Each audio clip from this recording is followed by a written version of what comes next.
Bonjour tout le monde et bienvenue à cette troisième capsule de la pêche aux poissons de fond sur le fjord du Saguenay. Aujourd'hui, dans cette troisième et brève capsule, je vais parler de trois éléments qui sont essentiels pour moi. Le premier article que je vous parle aujourd'hui, c'est un simple bout de tuyau. Donc ce qu'on va faire, on va prendre le bout de tuyau, on l'insère dans la canne à pêche, et ensuite de ça, lorsqu'on va remonter le poisson, on vient s'appuyer sous le bras. Donc ça va vraiment faire un appui supplémentaire pour que ce soit plus facile de remonter le poisson à la surface. C'est surtout recommandé pour les endroits qu'on va pêcher entre 4 à 800 pieds d'eau. Donc par exemple à Sainte-Rose-du-Nord, c'est un élément qui est vraiment essentiel. Le deuxième élément qui est essentiel pour moi à la pêche, c'est mon porte-canne. Donc je me suis fait un petit porte-canne en bois, qui est assez simple à faire.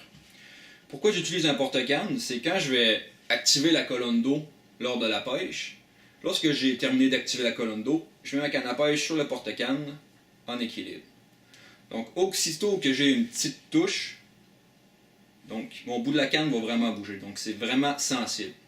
Ce que je vais faire personnellement, ma technique, c'est qu'aussitôt que j'ai une touche, je vais prendre la canne dans mes mains, j'attends la deuxième touche et là je vais ferrer vigoureusement.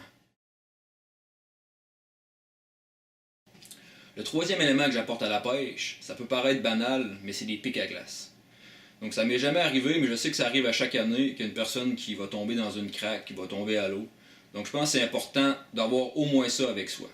Ce que ça va faire, je vais juste zoomer un petit peu.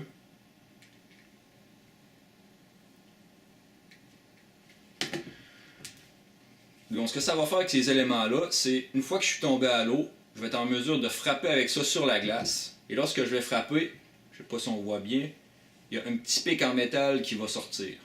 Donc je vais être en mesure avec ça de me donner assez de force pour pouvoir sortir de l'eau le plus rapidement possible. Moi je l'ai essayé, mais avec un dry suit, je vous dirais que ça fonctionne très bien.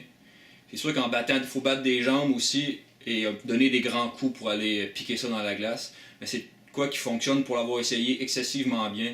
Et je vous dirais, ne vous en passez pas sur la glace. Donc voici ce qui me fait à ma troisième et brève capsule sur la pêche aux poissons de fond dans le fjord du Saguenay. Soyez à l'affût, ma dernière capsule numéro 4 sur les techniques de pêche que j'utilise, donc il va sortir sous peu. N'hésitez pas à partager et bonne pêche.